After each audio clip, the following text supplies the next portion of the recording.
अब मैं चाहूंगा कि बीपीएमएस के वाइस प्रेसिडेंट श्री साधु सिंह अपने सुझाव हमें दें। आज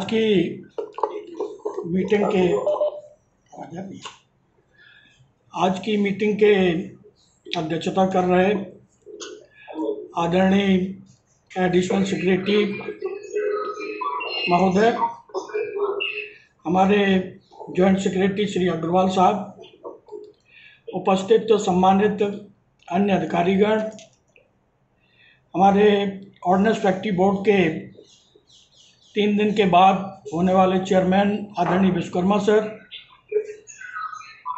एकमात्र मेंबर आदरणीय जैन साहब, अन्य ऑर्डिनेंस फैक्ट्री बोर्ड के अधिकारीगण, हमारे महासंघों के अध्यक्ष श्रीमान AIDF के श्रीमान SN पाठक जी, INDWF के आदरणीय अशोक सिंह जी, महामंत्री AIDF श्री कुमार जी, श्री श्रीनिवासन जी, भारतीय प्रतिरक्षा मजदूर संघ के महामंत्री श्री मुकेश सिंह जी।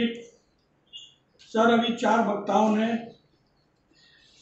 अपनी बहुत डिटेल में बात रखी। मैं कहना चाहूँगा, जैसा श्रीमान अशोक सिंह जी ने कहा कि जब प्रधानमंत्री और हमारे माननीय रक्षा मंत्री जी फिक्की की मीटिंग में जाकर के वहाँ पर उनकी बात सुन सकते हैं, हमारा कॉरपोरेशन डिक्लेयर करने से पहले जो स्टेक होल्डर हैं, ऑर्डिनेंस फैक्ट्रीज के वर्कर के रिप्रेजेंटेटिव, उनसे भी उन्हें जो है बात करनी चाहिए और उनसे विचार लेने चाहिए। सर, मैं कहना चाहूँगा कि माननीय प्रधानमंत्री जी ने अभी कुछ समय पूर्व एक स्टेटमेंट दिया था जिसमें उन्होंने कहा था कि आज़ादी के पहले हमारे देश में रक्षा उत्पादन के क्षेत्र में आयुध निर्माणियाँ बहुत अच्छे ढंग से काम कर रही थी, और अभी कल जो फिक्की की मीटिंग में उन्होंने कहा कि हमारे ऑर्डिनेंस फैक्ट्री बोर्ड या ऑर्डिनेंस फैक्ट्री बहुत अच्छे से काम कर रहे थे, इनका इकोसिस्टम था जिसकी ओर ध्यान नहीं दिया गया, जिसके कारण जो है ऑर्डिनेंस फैक्ट्री आगे नहीं बढ़ सकी। मैं टोटली इसे एक राजनीतिक स्टेटमेंट मानता हूँ। जितनी भी लड़ाइयाँ इस देश के अंदर हुई, हमारे जो है दुश्मनों ने हमारे ऊपर अटैक किया, आयुध निर्माणियों ने अपनी योग्यता का परिचय उन लड़ाइयों के टाइम पर बखूबी दिया, और यह इसी कारण से हमने जो है उन लड़ाइयों को में सफलता प्राप्त की। सफलता प्राप्त करने के बाद जो तत्कालीन प्रधानमंत्री थे उनसे प्रशस्ति पत्र भी हम लोगों ने प्राप्त किए, चाहे वो 1962 की लड़ाई हो, 65 की लड़ाई हो, 1971 की लड़ाई हो या कारगिल वार हो। हमने अपनी योग्यता का परिचय हर समय दिया है। मैं माननीय प्रधानमंत्री जी की इस बात से एग्री नहीं करता कि जो है देश के अंदर ऑर्डिनेंस फैक्ट्रियाँ बहुत अच्छे से काम कर रही थी, बाद में जो है उनकी स्ट्रेंथनिंग नहीं की गई। मैं मानता हूँ स्ट्रेंथनिंग जितनी होनी चाहिए थी उतने ढंग से नहीं हुई, लेकिन ऑर्डिनेंस की जो क्षमता थी उसका हर समय से सफलतापूर्वक प्रदर्शन किया है। सर, मैं ये भी कहना चाहूँगा कि माननीय प्रधानमंत्री जी ने एक भी ऑर्डिनेंस फैक्ट्री का कभी भी विजिट नहीं किया। ऑर्डिनेंस फैक्ट्री की वर्किंग कंडीशन, ऑर्डिनेंस फैक्ट्री का जो ढांचा है उसके बारे में आज माननीय प्रधानमंत्री जी जो कुछ भी कह रहे हैं वो सुनी सुनाई बातों के आधार पर ही स्टेटमेंट दे रहे हैं। उन्हें आयुध निर्माणियों का जो है, मैं ये तो नहीं कहूँगा कि ज्ञान नहीं है, लेकिन उन्होंने जो है इसका बहुत नज़दीक से जो है ऑर्डिनेंस फैक्ट्री को नहीं देखा है। ऐसे ही हमारे माननीय रक्षा मंत्री श्रीमान राजनाथ सिंह जी, जो कि उत्तर प्रदेश से ही आते हैं, उत्तर प्रदेश में भी 8 ऑर्डिनेंस फैक्ट्री है। उनका जो पुराना संसदीय क्षेत्र था, वहाँ पर जो है मुरादनगर में भी एक ऑर्डिनेंस फैक्ट्री है। शायद ही कभी वो ऑर्डिनेंस फैक्ट्री के अंदर गए हों। मैं सिर्फ यही कहना चाहूँगा आपके माध्यम से, माननीय रक्षा मंत्री जी को जो है पहले ऑर्डिनेंस फैक्ट्रियों का सही ढंग से स्टडी कर लेनी चाहिए कि क्या ये ऑर्डिनेंस फैक्ट्री का आइडेंटिटी चेंज करने के बाद हम इन ऑर्डिनेंस फैक्ट्री को सुरक्षित रख सकेंगे। सर, माननीय हमारी जो है मोदी जी की सरकार जब आई और उस समय की जो कॉमर्स मिनिस्टर थी श्रीमती निर्मला सीतारमण जी, उन्होंने ऑर्डिनेंस फैक्ट्री के कॉरपोरेशन और एफडीआई को बढ़ाने के लिए जो है फाइल को आगे किया था।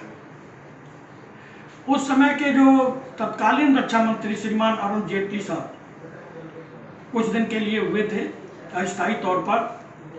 उन्होंने उस फाइल को बैक किया और पूरी स्टडी करने के बाद जेटली साहब ने कहा था कि डिफेंस के अंदर अभी जो है एफडीआई बढ़ाना संभव नहीं है, और साथ ही साथ ऑर्डिनेंस फैक्ट्री के कॉरपोरेशन भी आज की स्थिति में करने का कोई प्रश्न नहीं। इसके पूर्व के जो है, चाहे वो श्रीमान जॉर्ज फर्नांडिस साहब रहे हों, चाहे जो है हमारे देश के महामहिम राष्ट्रपति बाद में हुए श्रीमान प्रणब मुखर्जी साहब रहे हों, चाहे ए के एंटोनी साहब रहे हों, सभी रक्षा मंत्री महोदय के सामने ऑर्डिनेंस फैक्ट्री के स्वरूप को चेंज करने की कुछ कमेटियों की रिपोर्ट के आधार पर फाइल पुटअप हुई, और किसी ने भी स्टडी करने के बाद ये नहीं माना कि ऑर्डिनेंस फैक्ट्री का स्वरूप बदलने से ऑर्डिनेंस फैक्ट्री सर्वाइव कर पाएंगी। ये निश्चित रूप से जो है हम कह सकते हैं, और लिखित रूप में उन्होंने दिया कि ऑर्डिनेंस फैक्ट्री का कॉरपोरेशन संभव नहीं है। इसी प्रकार से हमारे देश के रक्षा मंत्री श्रीमान मनोहर पार्कर साहब हुए, उनके सामने भी कॉरपोरेशन की फाइल गई। उन्होंने भी ऑर्डिनेंस फैक्ट्री का ठीक ढंग से अध्ययन किया, और अध्ययन करने के बाद लिखित रूप में उन्होंने भारतीय प्रतिरक्षा मजदूर संघ के महामंत्री को नाम से पत्र दिया कि ऑर्डिनेंस फैक्ट्री के कॉरपोरेशन पर किसी भी तरह का विचार नहीं हो रहा है। उन्होंने पार्लियामेंट में भी जो है माना कि ऑर्डिनेंस फैक्ट्री का कॉरपोरेशन नहीं हो रहा है और कॉरपोरेशन संभव भी नहीं। जब जो है दोबारा माननीय मोदी जी की सरकार आई, फिर से जो है कॉरपोरेशन का जो है प्रश्न उठ खड़ा हुआ, और उस सरकार की रक्षा मंत्री महोदया ने कॉरपोरेशन का मामला आगे बढ़ाया। वर्ष 2019 में जैसे हम आज आपके साथ मीटिंग कर रहे हैं, इसी तरह से तत्कालीन एडिशनल सेक्रेटरी के साथ भी हम लोगों ने 4 मीटिंग की और ऑर्डिनेंस फैक्ट्री का पूरा ब्यौरा उनके सामने रखा। उन्होंने कहा कि ये जो कॉरपोरेशन है वह ऑर्डिनेंस फैक्ट्री की स्ट्रेंथनिंग को ध्यान में रख करके किया जा रहा है। महासंघों ने स्पष्ट रूप से कहा था कि आपका जो रोड मैप है कि आप अगले 5 साल में इसको 30,000 करोड़ का संस्थान बनाने की इच्छा रखते हैं। हम लोगों ने उस चैलेंज को स्वीकार करते हुए कहा था कि 30,000 करोड़ का वर्कलोड हमारी जो वर्तमान में जो आइडेंटिटी है, जो पहचान है, हम एक सरकारी डिपार्टमेंट के रूप में है, हमको उतना दे दिया जाए, और हम अगर जो है 30,000 करोड़ के उत्पादन को नहीं कर पाए तो निश्चित रूप से आप कॉरपोरेशन में हमें तब्दील कर दीजिए। हम कॉरपोरेशन से डरते क्यों हैं? ऐसा नहीं है कि जो है कॉरपोरेशन से हम घबराते हैं, लेकिन वास्तविकता ये है कि ऑर्डिनेंस फैक्ट्री का जो स्वरूप है इसमें कॉरपोरेशन संभव नहीं है। यह जो है मैं कहना चाहता हूँ। कॉरपोरेशन बनने के बाद यह जो है संगठन नहीं चल पाएगा, ये ऑर्डिनेंस फैक्ट्री बंद होगी। सर, मैं यहाँ पर यह भी कहना चाहूँगा कि ऑर्डिनेंस फैक्ट्री के साथ सरकारों ने जो है न्याय नहीं किया है। हम वर्कलोड के लिए तरसते रहते हैं, वर्कलोड हमें उपलब्ध नहीं होता। हम जो है बराबर जो है डीजीओएस और एमजीओ साहब से लड़ते रहते हैं कि हमें वर्कलोड दिया जाए। अगर वर्कलोड दे दिया तो जो है इंडेंट नहीं दिया जाता, हम मटेरियल परचेज नहीं कर पाते समय पर, हम अपने प्रोडक्शन को जो है सही ढंग से जो हमें टारगेट दिए जाते हैं उनको जानबूझ करके ऐसा लगता है कि हमको फेल कराया जाता है, और इसके बाद इंपोर्ट की तरफ बढ़ते हैं। मैं आपको जो है एक दो एग्जाम्पल देना चाहूँगा सर। आपका जो है ऑर्डिनेंस फैक्ट्री बोर्ड के अंतर्गत एक फैक्ट्री है ऑर्डिनेंस पैराशूट फैक्ट्री कानपुर, जो पैराशूट का उत्पादन पिछले 75 वर्षों से सफलतापूर्वक कर रही है। विभिन्न प्रकार के पैराशूट सफलतापूर्वक बना रही है। ऑर्डिनेंस पैराशूट फैक्ट्री के बने हुए पैराशूट की कॉस्ट भी इतना जबरदस्त हमारे ऊपर जो है ये जो है हमारी कॉस्ट ज़्यादा आती है, उसके बावजूद भी हम जो है वर्ल्ड में सबसे सस्ता पैराशूट बनाने की क्षमता रखते हैं। पिछले वर्ष CFF पैराशूट का ऑर्डर जो है ऑर्डिनेंस पैराशूट फैक्ट्री को दिया गया पिछले 7-8 साल पहले। हमने जो है उसको DRDO का जो लैब है उसके माध्यम से उस पैराशूट को डेवलप किया, बना करके हमने 100 पैराशूट दिए और उन पैराशूट से जंप हुई। 10 जंप से लेकर के 70 जंप तक उन पैराशूट के द्वारा की गई। और जो आपका डिफेंस एक्सपो लखनऊ के अंदर था, वहां पर जो है पब्लिकली उस CFF पैराशूट से डेली जो है जंप हुई, जो ऑर्डिनेंस पैराशूट फैक्ट्री का बना हुआ था।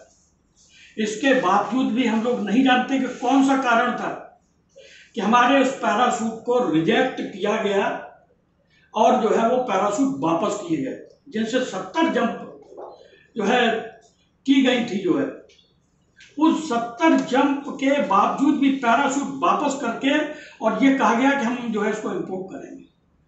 हम लोग लगातार पत्राचार करते रहे, लगातार हम इस चैलेंज को स्वीकार करते रहे कि ये पैराशूट इंपोर्ट नहीं किए जाने चाहिए, इस पैराशूट को हम बना सकते हैं। आज भी हमारी यूनियन वहाँ की लिख करके देती है कि इस चैलेंज को हम स्वीकार कर सकते हैं, लेकिन जो है कौन से कारण है कि जो है पैराशूट इंपोर्ट करने की बात होती है। एक तरफ आत्मनिर्भर भारत की बात होती है, एक तरफ मेक इन इंडिया की बात होती है, और दूसरी तरफ जो है इंपोर्ट करने की बात होती है। हमारे तमाम स्मॉल आर्म्स हैं जिनको कि जो है रिजेक्ट कर दिया जाता है। JBPC के लिए हम लोग वर्षों से लड़ रहे हैं, लेकिन जो है उस शस्त्र को जो है मामूली सी कम जो है कुछ परिवर्तनों के कारण जो है थोड़ा सा वेट ज़्यादा होने के कारण लेने के लिए तैयार नहीं हुआ जाता है। हमारे 275 से ज़्यादा आइटम को जो है नॉन कोर कर दिया गया, और उन नॉन कोर आइटम की आपूर्ति जो है प्राइवेट सेक्टर से लेनी थी। मुझे अच्छी तरह से ज्ञात है, अभी जानकारी में आया कि जिस समय ये जो लद्दाख में जो है सीमा पर जो विवाद चल रहा था, वहाँ पर जब आर्मी को डिप्लॉय किया गया, उनके पास वहाँ पर लड़ने के लिए वो जो वर्दी है, जो यूनिफॉर्म है, जो कि जो है -0 डिग्री तापमान में जो है चाहिए होती है, वो उनके पास नहीं थी, कम थी। और कितनी थी? उतनी ही थी जो ऑर्डिनेंस फैक्ट्री से ली गई। प्राइवेट सेक्टर से एक भी जो है सप्लाई नहीं हुई। तो मैं ये कहना चाहता हूँ कि पिछले कई सालों से ऑर्डिनेंस फैक्ट्री का जो है कॉमर्शियल बनाने की जो बात की जा रही है, हम अपने आप को समझते थे कि हम एक वार रिजर्व के रूप में हैं। कॉमर्शियल वास्तविक रूप से डिफेंस प्रोडक्शन को कॉमर्शियल करना देश की सुरक्षा के साथ खिलवाड़ है, ऐसा जो है हम लोगों का मानना है। हमें आज जो है जो DRDO से जो कुछ भी प्राप्त होता था, DRDO जो है R&D करती थी और उसका प्रोडक्शन हम करते थे, सफलतापूर्वक करते थे। हमारे बीच में एक तालमेल था। सरकारों की नीतियों ने उस तालमेल को खराब करने का काम किया और जो है DRDO को ये कहा गया कि वह जो है प्राइवेट सेक्टर के साथ मिलकर के काम करें और डिफेंस प्रोडक्शन को बढ़ावा दें। सर, मैं ये कहना चाहूँगा कि जो है बहुत वर्षों से हम सुन रहे हैं कि ऑर्डिनेंस फैक्ट्री केवल जो सेना की आवश्यकताएं हैं तीनों सेनाओं की, उसका 30 से 40% प्रोडक्शन जो है ऑर्डिनेंस फैक्ट्री के द्वारा किया जाता है। जो 60-70% है वह जो है उत्पादन जो चीजें हैं वो जो है बाहर से लेते हैं। तो आज प्राइवेट सेक्टर को अगर जो है डिफेंस प्रोडक्शन में लाना है तो 70% जो जिन चीज़ों का हम जो है इंपोर्ट करते हैं उन चीज़ों को क्यों नहीं जो है विदेशों से लिया जाता है, वो विदेशों से लेकर के प्राइवेट सेक्टर को दिया जाता है। ऑर्डिनेंस फैक्ट्री के आइटम्स को ही छीन करके प्राइवेट सेक्टर को देना ये जो है कहीं से भी उचित नहीं। सर, मेरा स्पष्ट रूप से मानना है कि जो ओवरहेड चार्जेज ऑर्डिनेंस फैक्ट्री के आइटम्स के ऊपर हैं, ये ऑर्डिनेंस फैक्ट्री कॉरपोरेशन के बाद सरवाइव नहीं कर पाएंगी। इसलिए सरकार को इस निर्णय को बदलना चाहिए। हमारी स्थितियों को ठीक करो, हमारा जो भी सिस्टम है उसको ठीक करो, हमें वर्कलोड की गारंटी दो। एक 5 ऑर्डिनेंस फैक्ट्री OEF ग्रुप के अंतर्गत आती हैं, उनके लगभग 80% आइटम्स को आपने नॉन कोर कर दिया। वहां पर काम करने वाले लगभग जो है 15-16 हजार कर्मचारी आने वाले समय में कार्यविहीन होने वाले हैं। कैसे जो है कॉरपोरेशन में जाने के बाद ये कर्मचारी अपने आप को जो है अपने वेतन भत्ते कमाएंगे, कैसे जो है चलेगा? ये जो है प्रश्न हम सबके सामने है। सर, आज जो स्थितियां हैं, देश की जो स्थिति है, इन्हीं ऑर्डिनेंस फैक्ट्री ने, जब हमारे देश में PPE किट एक भी नहीं बनती थी, सबसे पहले ऑर्डिनेंस फैक्ट्री की इन्हीं OEF ग्रुप की फैक्ट्रियों ने PPE किट का निर्माण किया, मास्क का निर्माण किया। हमारे ऑर्डिनेंस फैक्ट्री ने जो है सैनिटाइजर का भी जो है वो प्रोडक्शन करके दिखाया। हमने वेंटिलेटर के ऊपर भी आगे बढ़े काम करने के लिए। कोरोना संक्रमण काल में भी ऑर्डिनेंस फैक्ट्रीज ने अपने आप को जो है प्रूव करने की लगातार प्रयास किया। लेकिन जिस तरह से आज जो 16 मई को डिक्लेरेशन हुआ कोरोना संक्रमण काल के दौरान, हम लोग को जो है सिर्फ बहुत कष्ट हुआ कि ऑर्डिनेंस फैक्ट्री के बारे में इन पॉलिटिशियंस ने, जिन्होंने भी डिक्लेयर किया 16 मई को, माननीय वित्त मंत्री महोदया जो ऑर्डिनेंस फैक्ट्री में शायद कभी भी गई हूँ, शायद एक बार जो है इंजन फैक्ट्री का उन्होंने दौरा किया है और उन्होंने धारणा बना ली कि ऑर्डिनेंस फैक्ट्री को हमें जो है कॉर्पोरेटाइज करना है, ऑर्डिनेंस फैक्ट्री को आत्मनिर्भर बनाना है। उसी तरह से हमारे माननीय रक्षा मंत्री जी ने भी कभी भी जो है स्टडी नहीं की, किसी ने भी स्टडी नहीं की, और बिना स्टडी के ऑर्डिनेंस फैक्ट्री को कॉरपोरेशन में बदलने की जो नीति है उसका जो है हम भारतीय प्रतिरक्षा मजदूर संघ की ओर से हमारी घोर आपत्ति है और सरकार से हमारी डिमांड है कि जो कॉरपोरेशन का प्रपोजल है उसको अविलंब वापस लिया जाए और एक जो है एक्सपर्ट कमेटी का गठन हो जो ऑर्डिनेंस फैक्ट्री के बारे में सही ढंग से स्टडी करने के बाद सरकार को रिपोर्ट दें और हमारे अंदर जो आवश्यक सुधार हैं वो आवश्यक सुधार हम लोग करें। हमारे यहाँ R&D की आवश्यकता है, हम R&D की तरफ आगे बढ़े हैं। हमने अभी पिछले वर्षों में धनुष और सारंग जैसे गन का जो है उत्पादन अपने यहाँ किया है। धनुष जो है बोफोर्स का वर्जन है, हमने जो है ऑर्डिनेंस फैक्ट्री ने, इसमें किसी दूसरे इसका जो है किसी तरह का वो नहीं है, DRDO का कोई उसमें हाथ नहीं है, ऑर्डिनेंस फैक्ट्री ने उसको डेवलप किया है।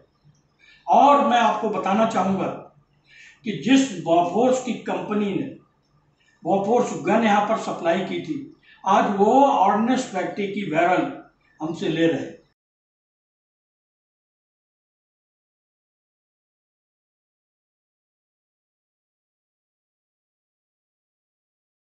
डिफेंस के हमारे सिविलियन जहाँ जहाँ काम करते हैं, इनका होना इस राष्ट्र के होने के लिए बहुत जरूरी है। भारत का संविधान बोलता है कि ये हम संप्रभु राष्ट्र हैं। इसकी संप्रभुता बनाए रखने के लिए सर ये जरूरी है कि ऑर्डिनेंस फैक्ट्रीज जैसे संस्थानों को न केवल जिंदा रखा जाए बल्कि उनको और मजबूत किया जाए।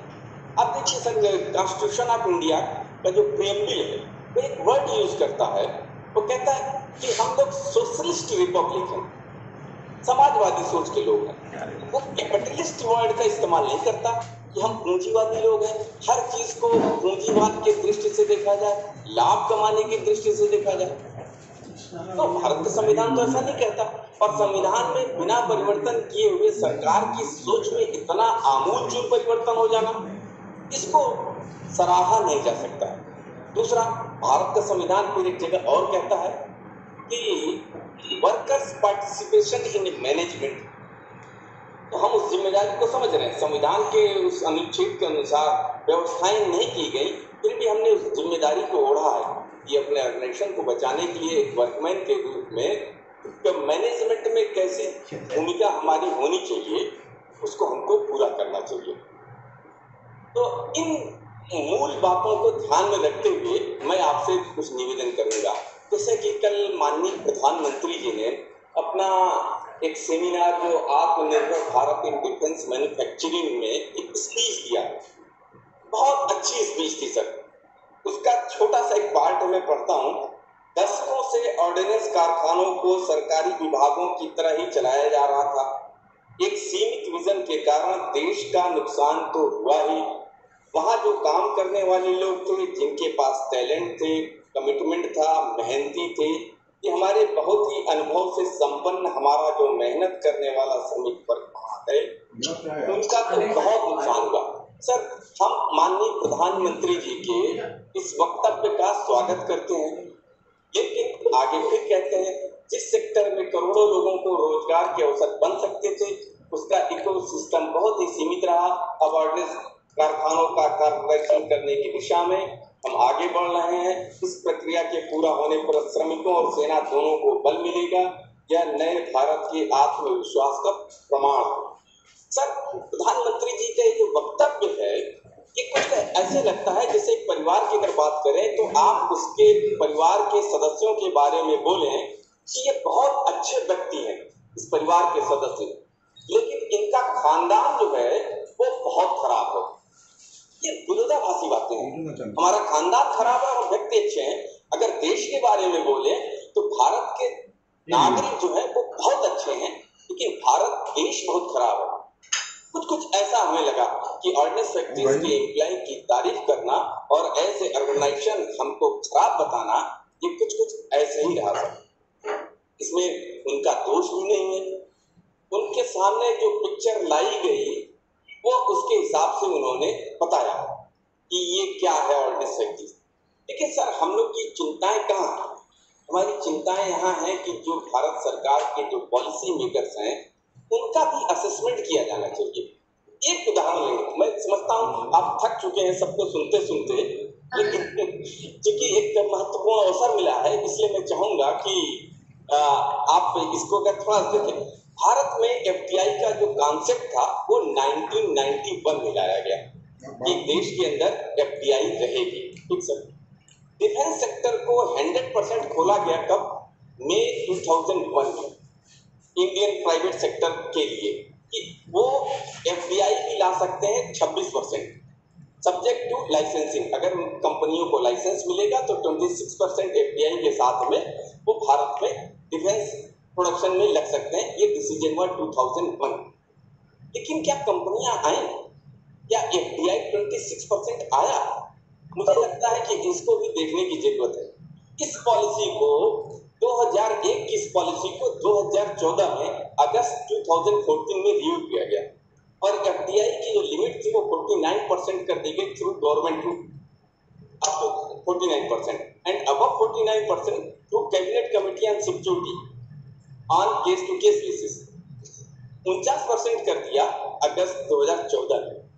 फिर इस पॉलिसी को रिव्यू किया 20 जून 2016 को और एफडीआई की जो लिमिट थी वो 49% कर दी ऑटोमेटिक रूट से और 49% के ऊपर जो था वो गवर्नमेंट रूट से on case to case basis to access modern technology. ठीक सर, पॉलिसी मेकर्स यहाँ रुकते नहीं हैं और ये पॉलिसी मेकर्स माननीय वित्त मंत्री श्रीमती निर्मला सीतारमण जी को मजबूर करती है वो अनाउंस करें 16 मई को कि एफडीआई की जो लिमिट थी उसको बढ़ा करके 74% कर दें ऑटोमेटिक रूट से। ये इतनी बार एफडीआई की पॉलिसीज बदली डिफेंस के सेक्टर में और अचीवमेंट क्या हुआ सर? पार्लियामेंट के अंदर राज्यसभा में ये मंत्री जी ने बताया कि अप्रैल 2014 से लेकर के मार्च 2018 तक कुल 1,21,46,180 रुपए का एफडीआई आया डिफेंस सेक्टर में। मतलब 1 करोड़ रुपए के लिए 4 साल में आया और पिछले अप्रैल 2000 से लेकर के दिसंबर 2018 तक 18 साल में कुल एफडीआई आया 41.19 करोड़ या उसको डॉलर में बोलते हैं 7.26 मिलियन डॉलर। ये इतनी बड़ी योजना लेकर के जो प्लानर्स थे, जो प्लानिंग कमीशन में जो लोग थे या नीति आयोग में लोग थे जिन्होंने सरकार को इतनी बड़ी योजना दी, क्या असेसमेंट करने की जरूरत नहीं कि इन योजनाओं पर चल करके भारत कहीं पहुंचा नहीं और अभी उस मामले में और हम आगे बढ़ते जा रहे हैं। ये जो सलाहकार लोग हैं जो कह रहे हैं कि ऑर्डिनेंस फैक्ट्रीज को कॉर्पोरेटाइज कर दिया जाए तो सारी चीजें ठीक हो जाएंगी।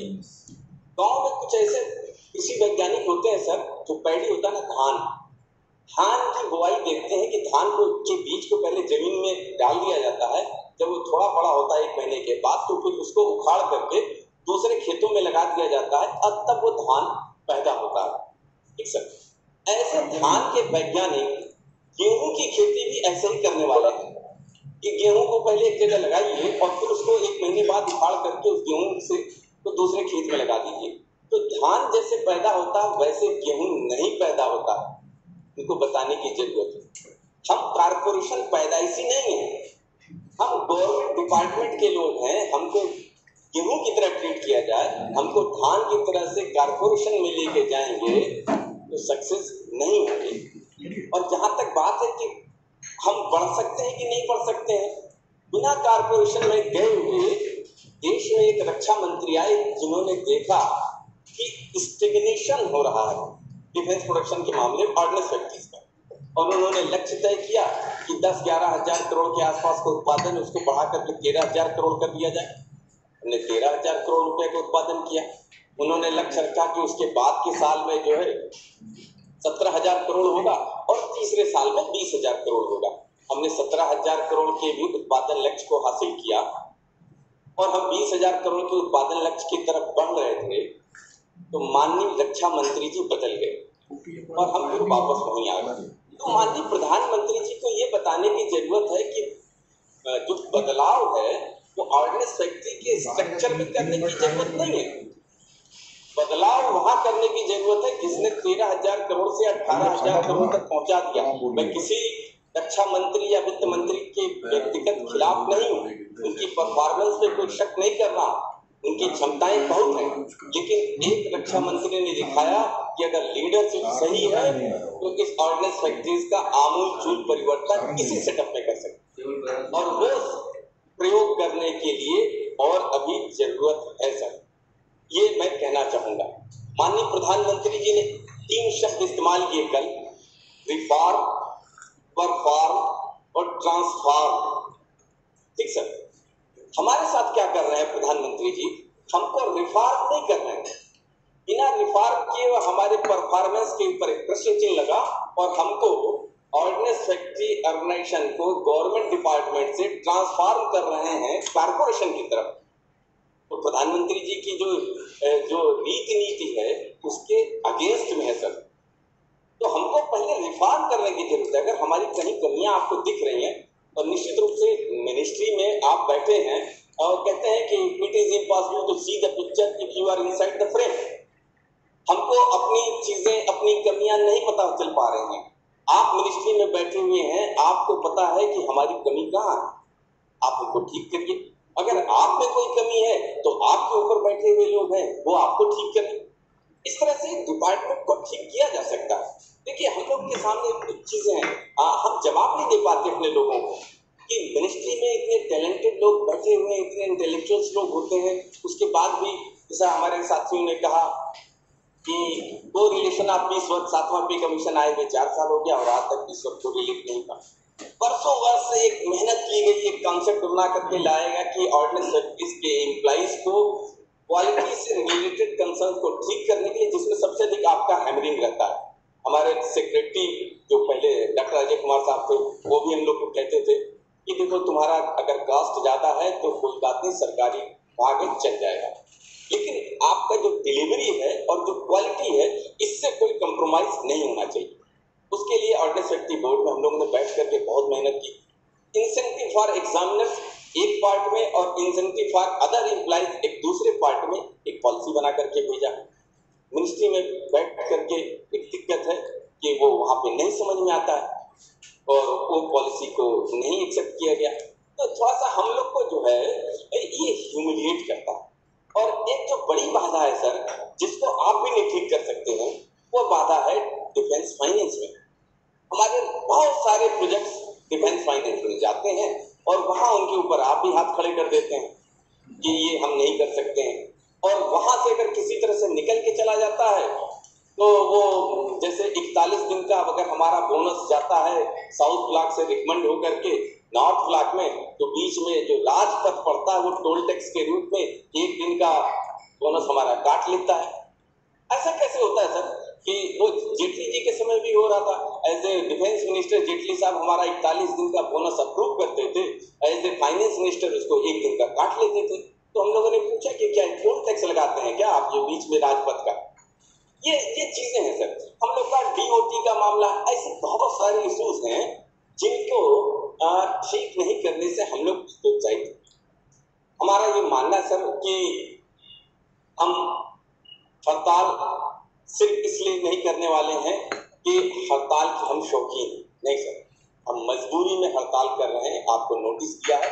और ये भी हम वचनबद्ध हैं अपने फेडरेशन और अपने साथी फेडरेशन की तरफ से। मैं आपको एश्योर करता हूँ कि देश में अगर कोई बाहरी शक्ति का प्रभाव पड़ेगा, कहीं विपत आएगी, तो भारतीय मजदूर संघ के कार्यकर्ताओं के साथ साथ AIDF, INDW, ये सारे फेडरेशन उस हड़ताल को उसी दिन समाप्त कर देंगे। अगर चाइना की तरफ से या कहीं से पाकिस्तान की तरफ से ऐसा भी खतरा आएगा तो हम सारे लोग ऑर्डिनेंस फैक्ट्रियों के अंदर पूरी ताकत के साथ काम करेंगे, ये आपको विश्वास दिलाते हैं।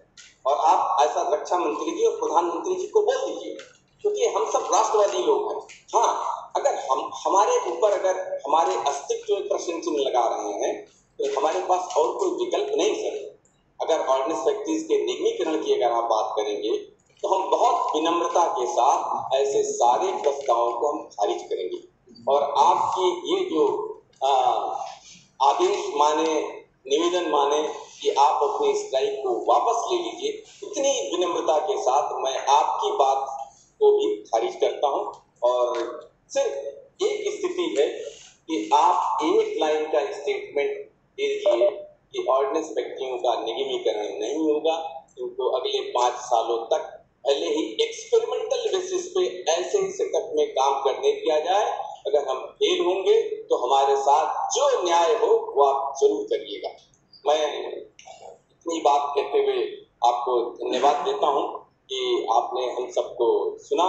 और मैं आपके माध्यम से माननीय रक्षा मंत्री और प्रधानमंत्री जी से तक हम सब की बात कराने के लिए आपसे निवेदन करेंगे कि आप हमारी बात उनसे कराइए। एक पक्ष वो है जो दिन रात उनको बताया है कि ऑर्डिनेंस फैक्ट्रियों का निगमीकरण सारी समस्याओं का हल है, और एक तरफ हम रहेंगे जो अपनी बात कहेंगे कि निगमीकरण के जो प्रयास थे उसका BSNL उदाहरण है, उसका मिंट उदाहरण है जो फेल हुए हैं। और हमको फेल करना इस राष्ट्र के अस्मिता के साथ खिलवाड़ है। धन्यवाद सर। मुझे भी कुछ बोलना है, मेरा बीच में कट गया था। जी साधु सिंह जी। सर मैं सिर्फ इतना ही जो है कहना चाहूँगा, बाकी हमारे महामंत्री जी ने आपके वो बता ही दिया होगा। जो पिछले बार 2019 में हम लोगों के साथ जो बातचीत हुई थी और जिसमें तीनों महासंघों की ओर से एक चैलेंज जो है स्वीकार किया गया था 30,000 करोड़ के उत्पादन का, तो 30,000 करोड़ का उत्पादन, उसमें जो है 5 साल का समय था, 1 साल बीत गया, 4 साल का समय अभी बाकी है। इन 4 साल में हमें 30,000 करोड़ का उत्पादन लक्ष्य हमको दिया जाए और उस उत्पादन लक्ष्य को हम पूरा करके दिखाएंगे।